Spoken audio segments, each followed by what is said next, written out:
Everybody, welcome back to Sunday Morning Live. I'm your host, Aaron Tomlinson. Oh, except it says that I'm Jimmy Ligon. I didn't change the frame. Or if I can do that. That's what happens when you share. Let me see if I can change that.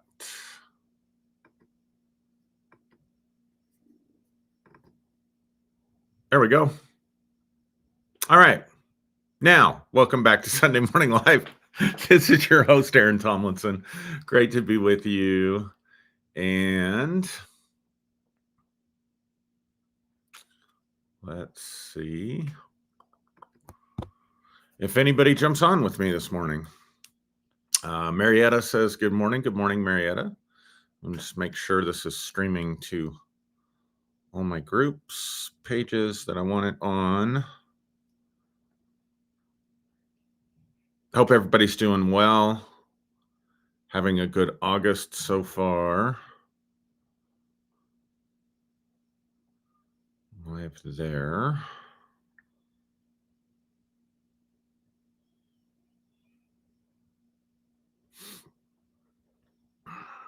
And I'm not live there. I don't know why. So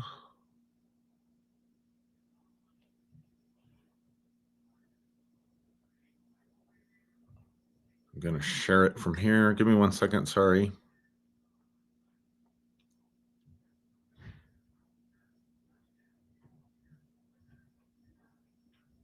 All right.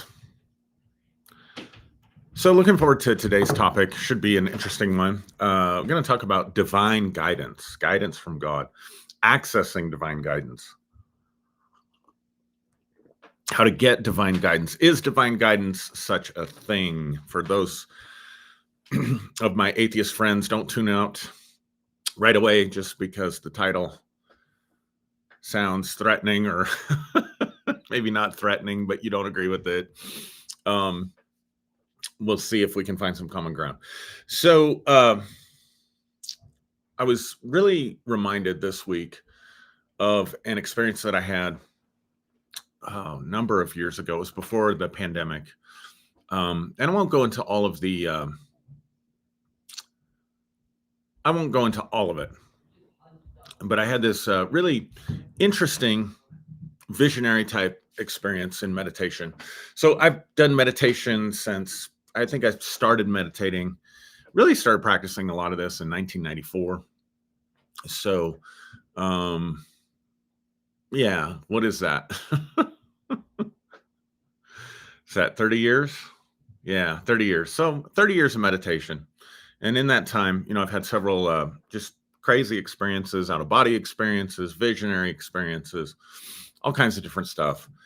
And this one particular experience that I had, this is where the Jesus egregore teaching comes from. If some of you have heard that teaching before, if not, you can scroll down on my YouTube channel and find where I teach on what I call the Jesus egregore. A lot of it came out of this experience.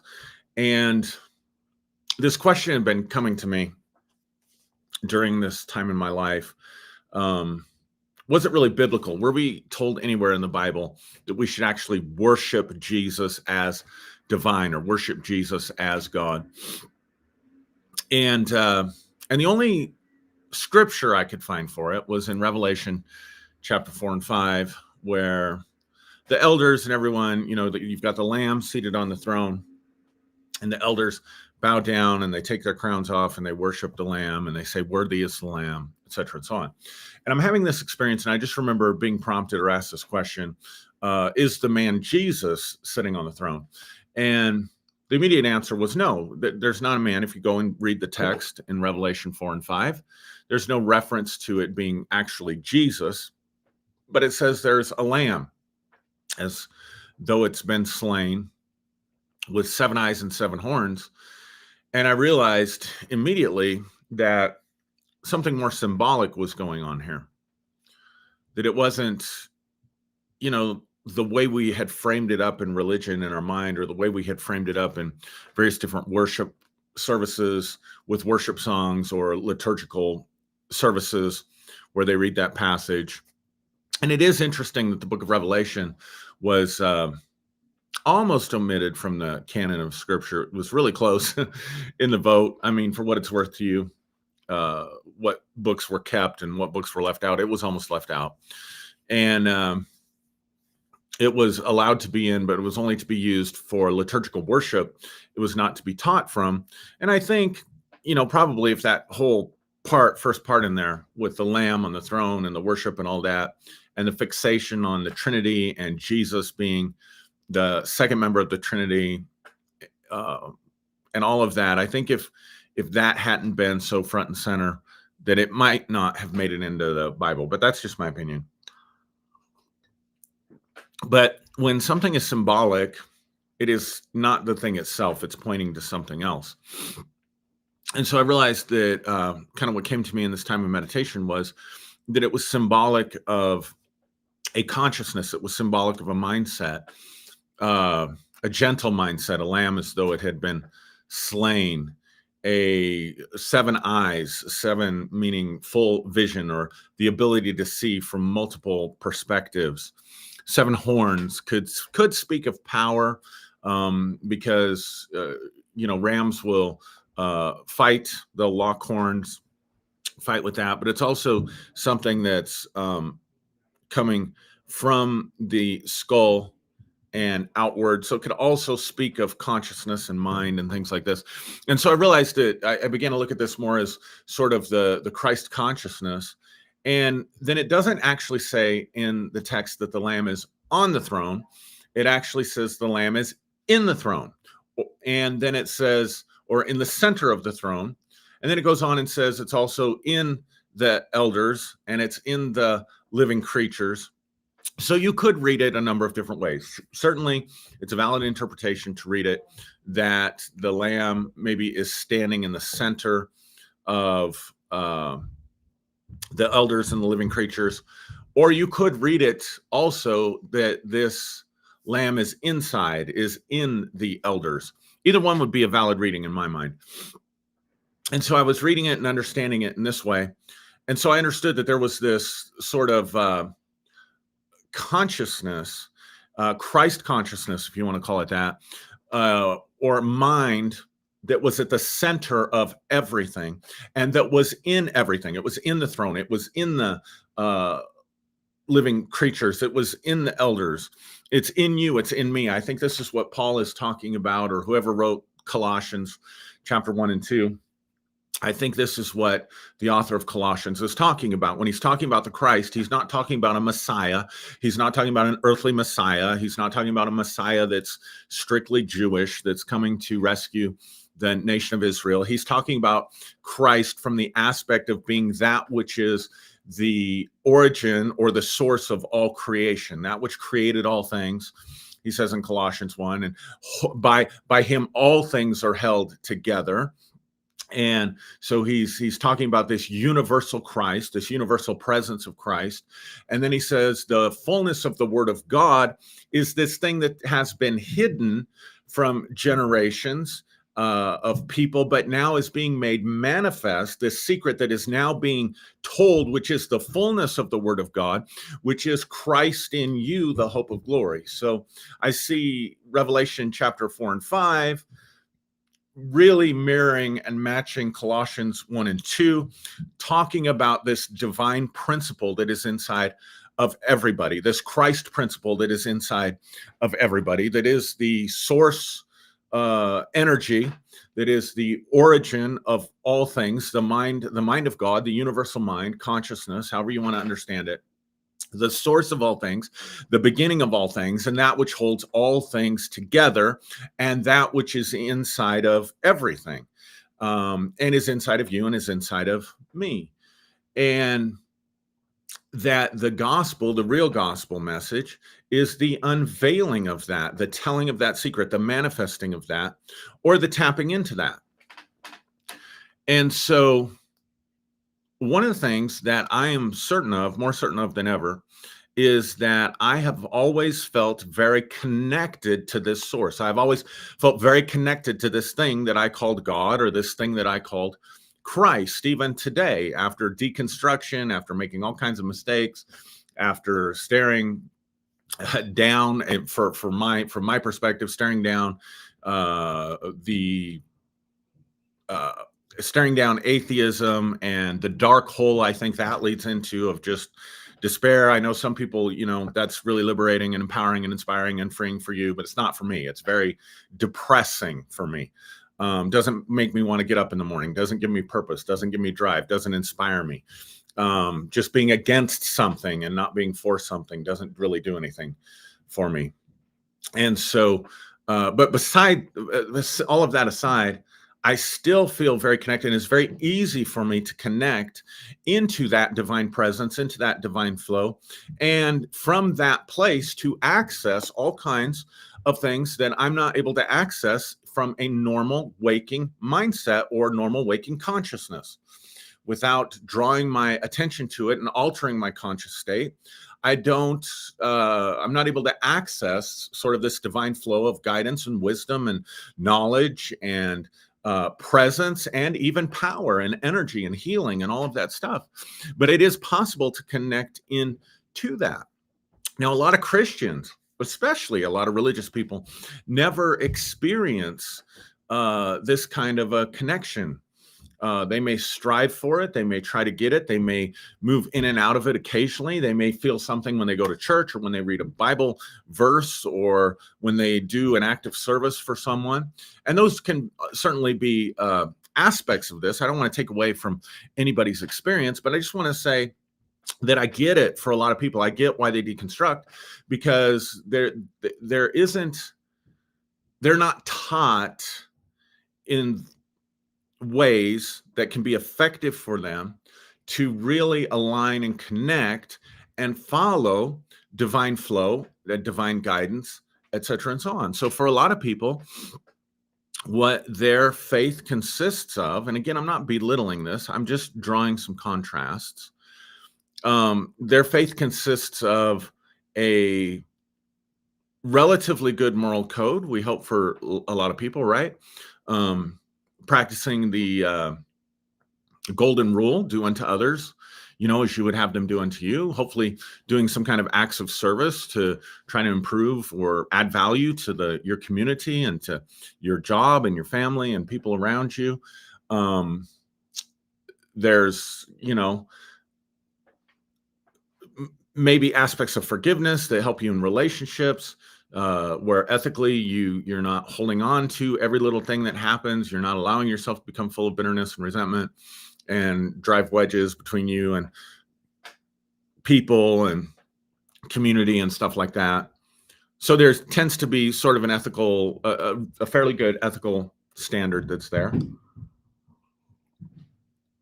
Don't steal, don't kill, don't commit adultery, all those things. And then along with that, sort of a belief and a faith in God that allows you in times of trouble or whatever to pray, to maybe have some hope when you're facing an impossible situation. I don't know. What am I missing? What am I missing? Maybe when bad things happen, things don't turn out, sense of purpose, definitely some release for some people from the fear of death, which atheism, I think that's one of the attractions to atheism as well, is it answers that death question and releases people from the fear of death, because at least there's no eternal conscious torment, there's no karma, there's no judgment, all that kind of stuff that can be really sort of spooky and scary. We don't have to worry about. So yeah, we'll see if I'm missing anything there. For some reason, again, my comments aren't coming up very well. So I'm just gonna go in here and see. Good to see Barbara on, Roger, Carol, Jeanette. Thanks, guys. People. Guys is a colloquial term for everybody, but I know it can be offensive in this day and age. So thanks for commenting. So and then that's kind of it. That's kind of all that was there, and not really learning how to unpack or connect into all of these things. So going back to the book of Revelation, you have the Lamb seated on the throne. If we look at this as a nature, if we look at this as a consciousness, if we look at this as the original mind, the mind of God, the Christ principle, the universal mind, however you want to look at this, that's inside of everything. And then in the right hand of him who's sitting on the throne is a scroll, having 7 seals being written inside and on the back. I did a teaching many years ago, probably about a decade or so ago, where I talked about the story inside of you. And this is going to pertain to tapping into this divine guidance. But this nature, this lamb-like nature, the one seated on the throne, the one who's worthy to open the seals, has this scroll. And I want you to think about this scroll as you. I want you to be able to see you in all of this. The one sitting on the throne is an aspect of you. Maybe we might call that the higher self. Certainly, this is something Paul talks about again in Colossians.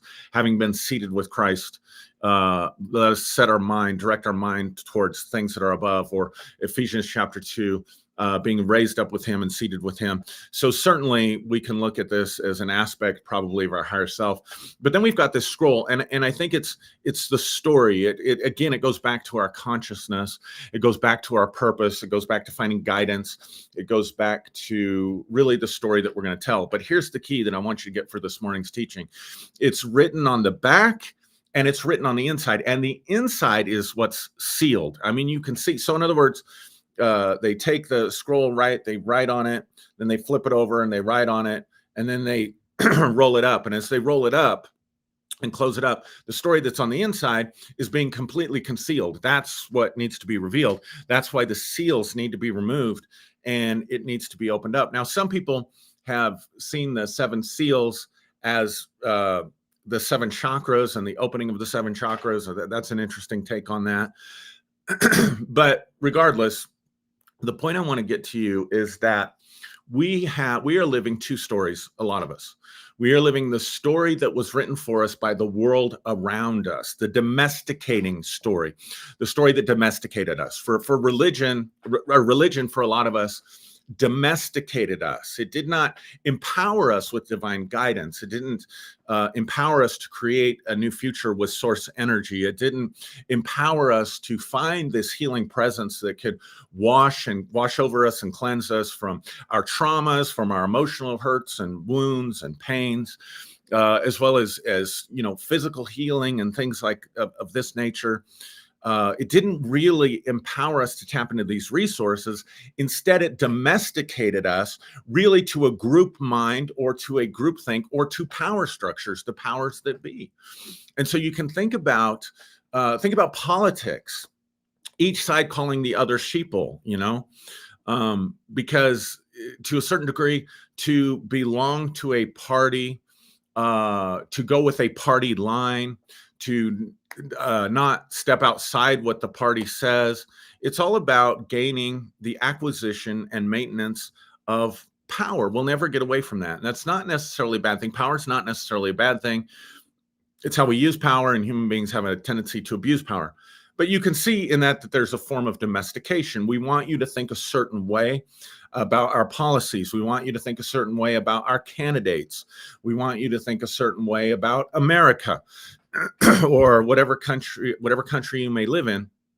And we're going to give it to you. We're going to speak to you from the outside, and we're going to program you with our voice. We're going to use our voice. We're going to repeat our message. We're going to stay on message. We're going to say it over and over and over again. We're going to tell you why we think it's the best.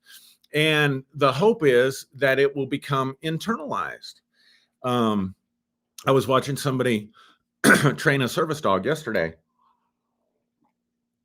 We were out at a restaurant, and the guy was training a service dog, and the dog was sitting next to the guy, and it tried to get up, and boy, he really got on that dog, He really got on that dog and made that dog lay down and sit quietly. So he had to do that. He had to use his voice to get the dog to do something that the dog didn't want to do.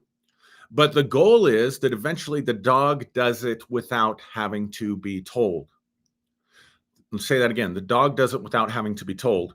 In other words, these external voices become internalized. I'm going to get to divine guidance and how to tap into it. We got to understand these principles. So it becomes an internalized voice.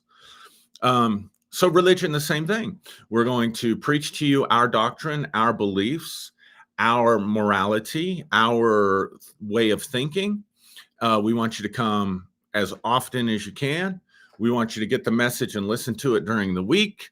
We want you to come on Wednesday nights. We want you to only read a certain number of books.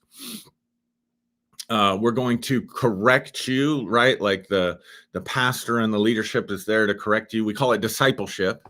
We're going to disciple you until our voice is no longer necessary for your obedience. Our voice is no longer necessary for you to think like we think. Our voice is no longer necessary for you to do like we want you to do.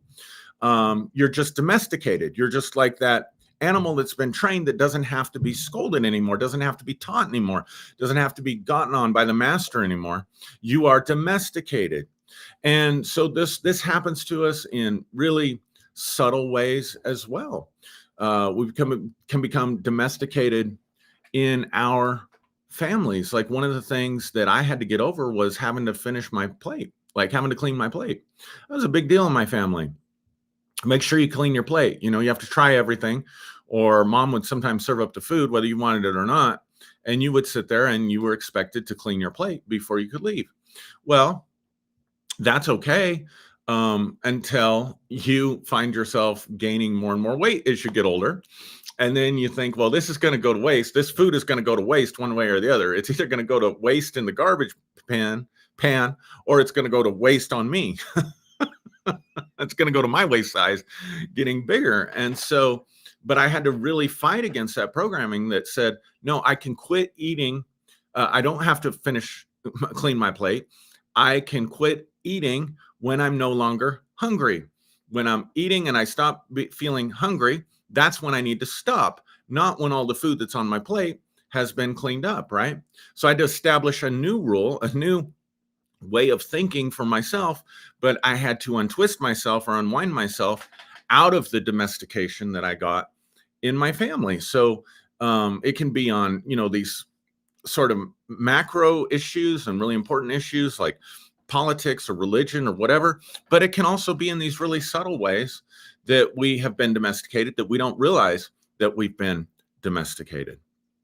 And that's the story, that the way I see it is that's the story that's written on the outside. And that's the story oftentimes that needs to be disrupted. So the way I look at now the opening of the 7 seals is the deconstruction process, the tearing down and tearing away of those belief systems, those internalized voices that have domesticated us, that keep us limited, that keep us bound, and prevent us from really accessing the divine voice, the divine mind, the lamb, if you will, with 7 eyes and 7 horns. And where is that? That is inside of you. So the external voices have to be kind of rolled back, if you will, so that the internal voice of consciousness and of Christ consciousness can start to speak up and to you and within you. And then that voice begins to dictate your life, but dictate your life in a different sort of way, not in a domesticated sort of way, but in a freedom sort of way, because that voice is you. It is your most authentic self. And so if we're going to connect with this stuff, there has to come a real alignment, but it's not an alignment with promises from Scripture necessarily. It's not in alignment with an identity from Scripture necessarily, although I don't think all of that all of that is bad. I just know there were a lot of people that aligned with who they were in Christ from Scripture, and it still didn't produce anything. It didn't deliver anything for them of real substance or power that could really deliver the goods as far as divine guidance and stuff like that goes. So when we're talking about getting in the flow with divine guidance, is it a voice of God external to you? It could be. Is it just your own internal voice? It could be. It depends on if that internal voice is coming from a deep place in the heart inside of you and is congruent with who you are and why you're here, or whether that voice is just another internalized voice of the domesticators, if that makes sense. So a lot of people have trouble finding divine guidance because there's so much to sort through. I remember, teaching people this stuff early on and to hear the voice of God, and people be like, well, how do I know? Is it God? Is it the devil? Is it me? Right. And that's a great question for people. Is it the devil telling me to do this? Is this just me because I want this? Or is this really the voice of God that's really speaking to me? And the funny thing is that when we're doing that, even though it's a good question and there is sort of a sorting out process that we do, just asking that question means that we're in that analytical mind. The analytical mind is what's leading and guiding that discussion, which means that we're not in our authentic voice at that time. Even though it's necessary, I'm not putting that down. I'm just trying to help to illustrate that, if you see what I mean. So a lot of this is a learning how to shift consciousness from an outward focus. So let me give you some practical things. First thing I do, these are things that I do. You may have your own things, and please feel free to put those in the comments. But I have to shift my focus from the external to the internal. Now, that does not just mean closing my eyes and getting quiet or listening to music or tuning out the world. It goes a little bit deeper than that. Tuning out the world or shifting states of consciousness to get into alignment, to find divine guidance, for me also includes sort of a tuning out of all the meaning and attachments of everything in the external world as well, including my own identity. So I want you to think about a problem. Let me do it this way. I want you to think about a problem that you have. Could be any problem. Could be a problem in a relationship, problem with a person, could be a financial problem, could be a more personal problem like with your health or your mind and emotions. It's anxiety, depression, whatever it is. I want you to think about a problem that you have and just let yourself mind start going there. And one of the things you'll notice is that there is sort of a story that is wrapped up with that problem. There's a story that contains a past, present, and a uncertain future. If it's a health problem, I was healthy until this happened. And then when this happened, I went to the doctor, it started this process, or they told me this process was going on in my body, and I'm presently dealing with it. And they told me it can or can't be treated. It can be treated, but it can't be cured, whatever. See, that's all part of the story. And then I don't know what the future of that's going to be.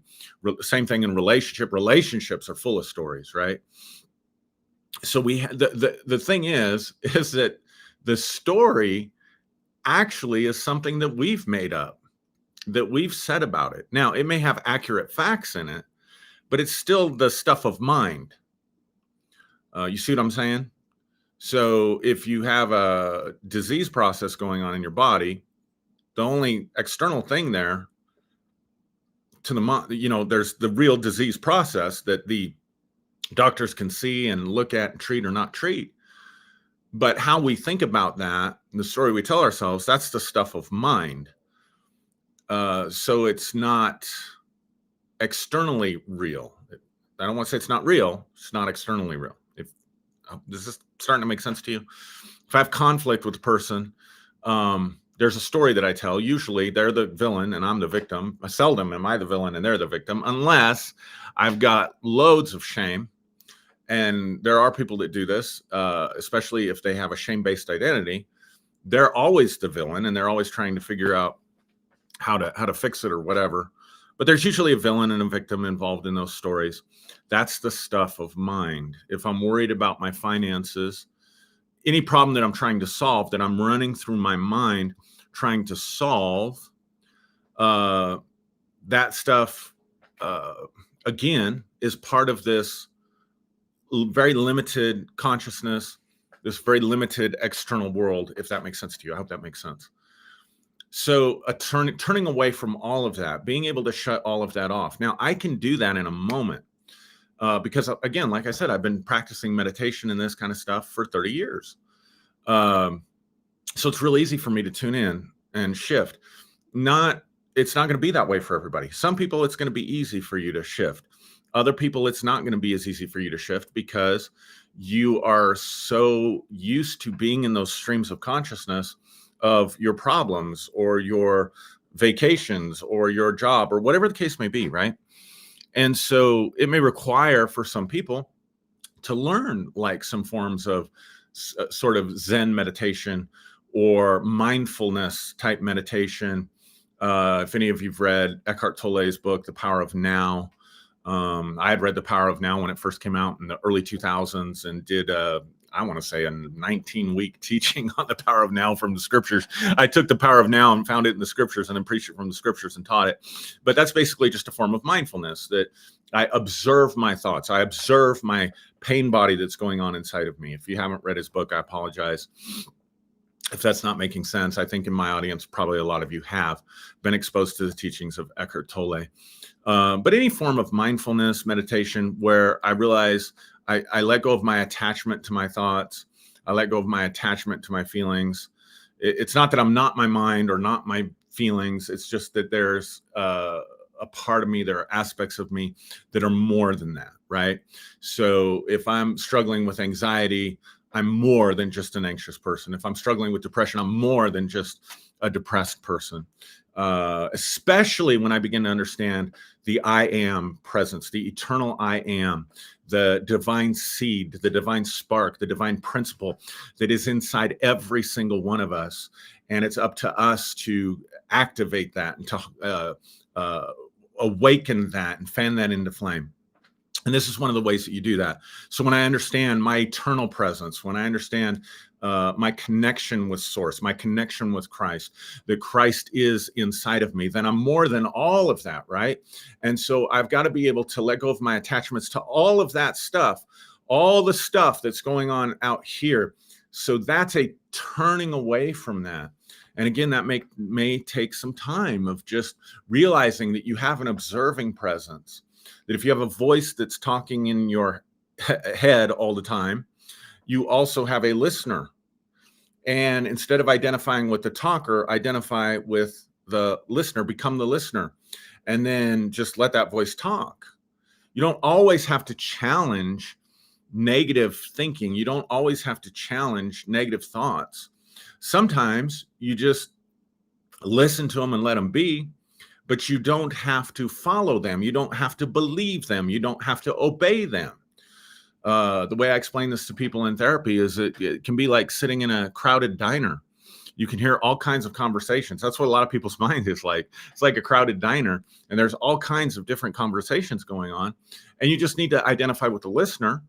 And you need to realize that it's not going to work. You know, if you want silence and you're in a crowded dining room, it's not going to work to go over to each table and pound on it and say, hey, shut up, or hey, you're laughing too loud, or would you please be quiet? Would you guys quit arguing? This table over here, just be quiet. And that's how a lot of people approach meditation. They think that they're just supposed to be, you know, in a library, and they find themselves in a crowded cafeteria. And so they spend their time in meditation telling all these different tables to shut up because their expectation is they're going to be in a library. So what you do is, if you have a hard time disconnecting from these things, what you do is you identify with the listener. You sit in the cafeteria and you just observe the conversations, listen to all the chatter, but you don't have to participate in the conversation. You don't have to get involved in the conversation. And then pretty soon you start looking for the gaps. Anyway, there's a whole series of teachings that I could do on that. But when we're talking about getting in touch with divine guidance, trying to give you some practical stuff, being able to just tune in to hear, just be able to tune in. And again, this might take some work and meditation of separating out what's you, what's not you. That can be really important. And then there definitely is an aspect of faith to this, guys. And I wanted to get into this. There's definitely an aspect of faith. If you don't believe in any of this, if you think it's all just a bunch of hogwash, if you think it's all just fiction made up, there is no God, there is no divine source, you're not you. Certainly, if there is a God, it's certainly not me or in you, Aaron, and we're all just dependent on this God that's, external to us, then you're not going to be able to tap into any of this stuff. There is a point where you have to believe this stuff in order to experience this stuff. And this isn't just true. Listen, this isn't just true of spiritual things or divine things. This is true of everything. This is true of everything. If you don't believe in something, you cannot experience something, so much so that your brain, your perceptual filters are governed by especially your deeply, deeply, deeply held beliefs. There's a video out there called, I'm going to give it away, but it's called The Invisible Gorilla. And it just illustrates this perfectly. This is absolutely neuroscience, that there can be things right in front of you in the physical world, but they are so outside the norm of consciousness that the brain refuses to record it. So what if I told you that you can play a video of boys passing a basketball back and forth to each other, play a YouTube video? I used to do this in groups all the time, passing the basketball back and forth. And there is this guy in a gorilla suit that's walking around perfectly visible the entire time that the boys are passing the basketball to each other. And you instruct the audience before you play it. You instruct the audience and you say, I want you to count how many times the basketball gets passed. So they watch and they're counting. They're watching the ball. They're counting. And then you stop it and you say, how many times did the ball get passed? And people will either get, the right number 10 times, I think it is, or they'll get close to it, 9, 8, 11, whatever. And then you ask this question. You ask them, did any of you notice the invisible, or did any of you see the gorilla? And they're like, what? Because you don't expect that. Did any of you see the gorilla? And in every group I ever tested this with, nobody saw the gorilla. Not a single person. Then you tell them there's a gorilla there, and you rewind the video, and you play it from the beginning, and everybody sees the gorilla. Nobody saw it before. Why? Because your brain is being bombarded with so much information that you cannot process it all at any given moment in time. So your brain only brings into your perception that which is important to you, especially if it's important from an evolutionary perspective. Your brain only lets that information in when it has meaning, or when it is important, or when it is expecting it. So the gorilla was there all the time, but you couldn't experience the gorilla because you had no runway in the mind for there to be a gorilla on a basketball court when the goal of the exercise is to count how many times they're passing the ball. And there is a little bit of a social threat because you're in a group and you're going to be asked and you want to make sure you get it right. So you're really focused on that. Don't see the gorilla. So if you don't believe any of this stuff, no problem. You're not going to experience it. You say, yeah, but Aaron, I was in the church and I believed in God and I believed, all this stuff and nothing happened. I'm not talking about believing in God. I didn't experience anything. I'm not talking about believing in God. I'm not talking about believing in a miracle or for your specific prayer to be answered.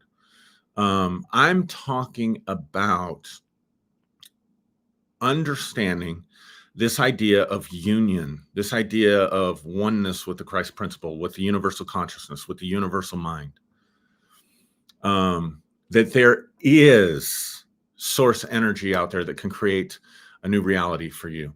That there is a mind full of wisdom and knowledge and understanding that can download into you the things you need to know for your life and what you need to know about the next few steps that you need to take.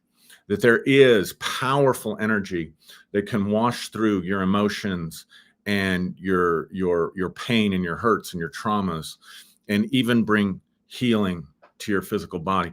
If you don't believe in any of that, you're not going to experience it. And I mean, believe it at a core level, not just, I'm going to try this, but you become convinced of this reality. So that's the second thing. There is a development of faith in these things. There is a believing in these things, just to open up the perceptual filters so that you can experience it. It's not a believing out of works to try to get something to happen, to try to make something happen, to try to manifest something, to try to get God to do something. No, it's a type of believing that lets your domesticated perceptual filters that tell you that there is nothing out there except that which can be measured, that which can be observed, and that which can be repeated, and that which is logical and rational. That's the only thing we're going to trust. As long as you're holding on to that, your perceptual filters are not going to open up. Your heart's not going to open up to presence, to divine presence. Your perceptual filters are not going to open up to this connection into Christ consciousness because you've said no to it. And if that's one thing that the universe honors, it's your will in that sense. If you're going to say no to these things, it's not going to be thrust upon you. It's not the lion that opens the seals.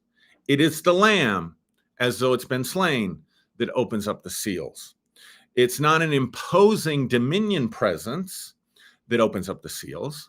It's a mild and timid presence that opens up the seals. So therefore, your seals, your story, the information inside of you, the God voice inside of you, the Christ principle inside of you will stay sealed up. It will stay closed off, because it's only the Lamb that is overcome and is worthy to open up the seals.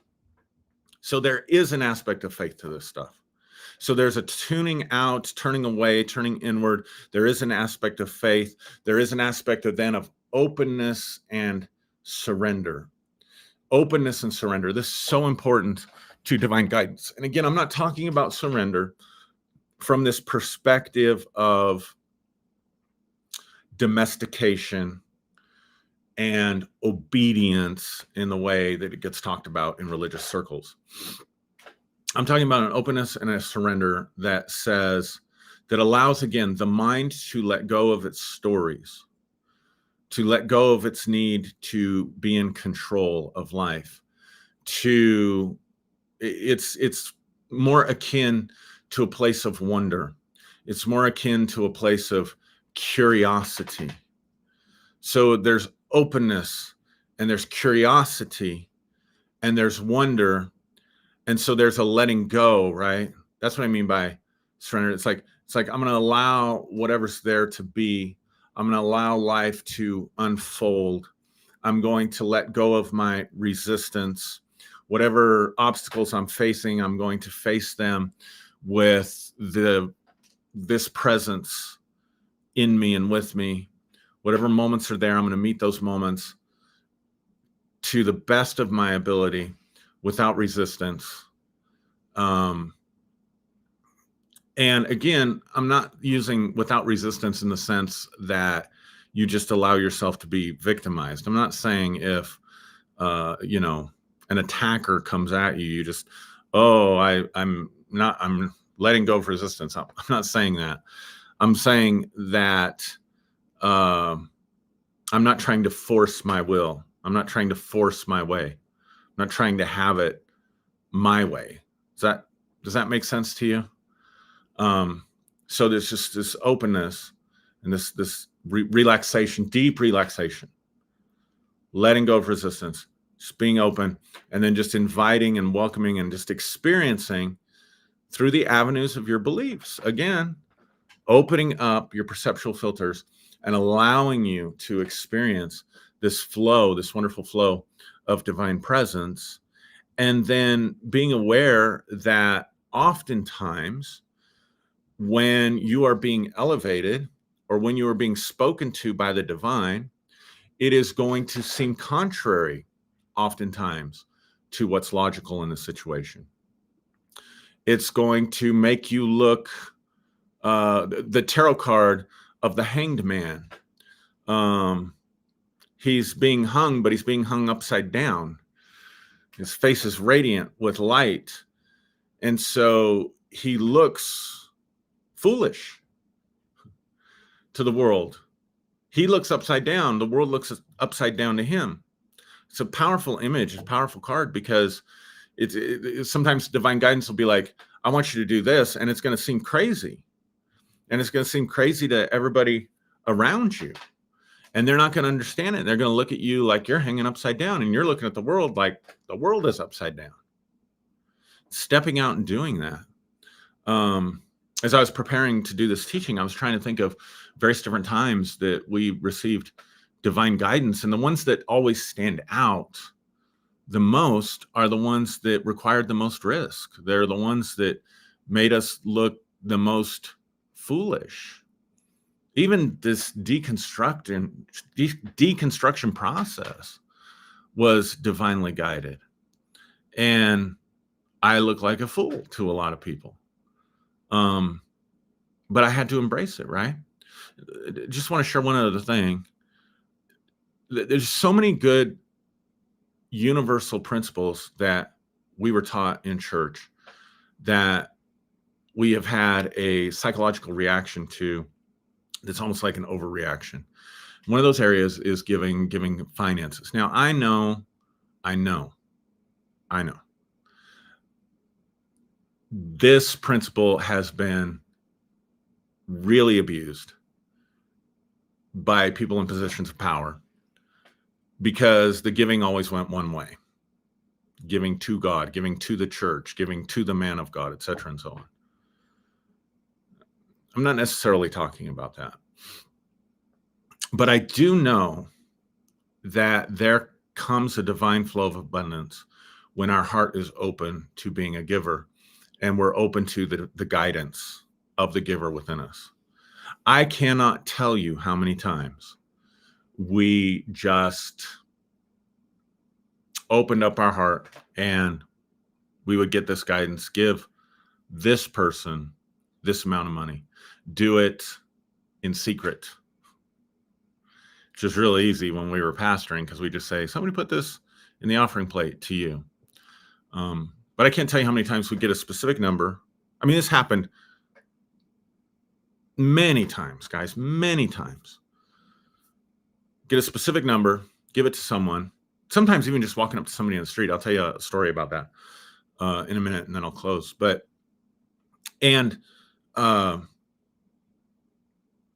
It was the exact amount that they needed to pay their rent, or the exact amount that they needed to get the down payment on their car, or we gave cars away. I mean, people that, needed transportation, rather than trade in that car or sell that car, we felt like it was a better investment to give it away. I can't even remember. I think we've given away 5 or 6 cars. We dreamed about one day being able to give away a house. Yeah, my faith level's not there yet. But you know what? Funny thing is, people give me ties all the time. It's not so much anymore because nobody wears a tie anymore. But I'd given away a couple ties, and man, I've had people I tell them, this has happened to me 6 times, where I just tell somebody, hey, I like that tie, and they just take it off and give it to me. I'm like, why are you giving it to me? They're like, I don't know. Because it creates this sort of flow of abundance. But I'm gonna tell you one story. We were teaching this stuff to our youth group. This was back in 2007, 2008. And they would get together and they would open up to this guidance, and we would teach it very much the same way that I'm teaching it right now. Didn't really teach it any differently. We taught that Christ is in you, that you are connected, that you are a partaker of the divine nature. We used different language. We couched it differently. We probably weren't as bold about it, but the principles were all the same. And we would teach them to tap into this guidance. And I remember, and then go out and bless people. So they would come together and they would get something. Each one would get a little bit of something. And then they would know that that's where the person was that they were supposed to bless. And then they would usually get some information about how to bless them. So I remember this one particular one because I got a letter from the person that they went out to bless.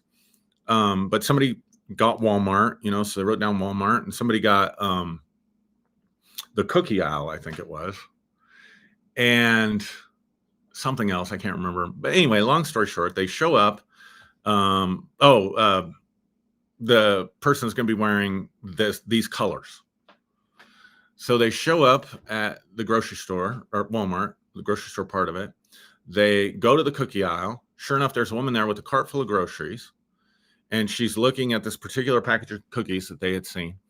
And one of the young people who was, college age, old enough to have a credit card, this divine guidance said, you need to pay for this person's groceries. Now, quite literally at that time, a starving college student, you got to know that that's completely illogical. That's the world upside down. Don't go into debt. Her parents probably wouldn't have been very happy with her. Who knows? So she goes up and she tells the person, I'm here to buy your groceries. And the person just breaks down and starts crying because she didn't have any food for her family. She didn't have any money to buy her groceries. Someone else had promised that they were going to show up and buy her groceries. And she had kept calling. I can't remember if we had texting back in 2007, 2008, but kept calling this person. This person wasn't responding. And this person was a believer, but she was at the time in her mind backslid.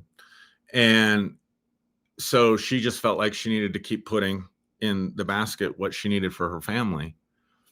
And anyway, the person never responded. So the person in our youth group paid for her groceries. So I get this letter about, thanking us for the ministry and stuff and the outreach that we were doing within the community and how it had transformed her life and how she had gone back to her church. And it had, reignited her faith in God and stuff like that. I could tell you stories like that all day long. But again, that's the kind of surrender, the kind of openness I'm talking about. Like, oftentimes that divine guidance, it's not going to make sense. And so that, again, is where the faith comes in, and you have to step out in faith and allow something to happen. So a little bit different teaching, probably.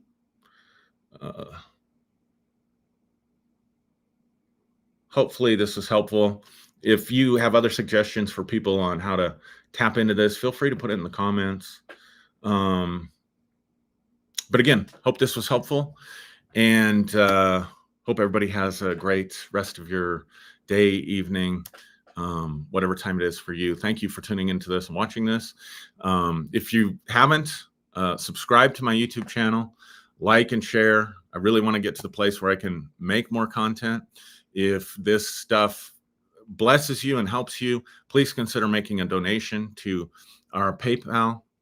I've got the link in the description. It helps us. We don't put anything behind a paywall. So anyway, thanks again. Hope this helped. If you have any questions or anything, let me know. I'm going to try to be more engaged with the New Day Global group. So if you haven't joined the private Facebook group, the New Day Global group, you can go on Facebook, New Day Global, and join that group. There's lots of good people with great minds, better minds, that post all the time. So there's content in there. Every once in a while, I'll jump on and do a live on there that's exclusive. I need to get back to doing more of that. But anyway, once again, if you've seen it this far, please comment, please share the video, and thanks for watching. And where do I end the stream? There we go.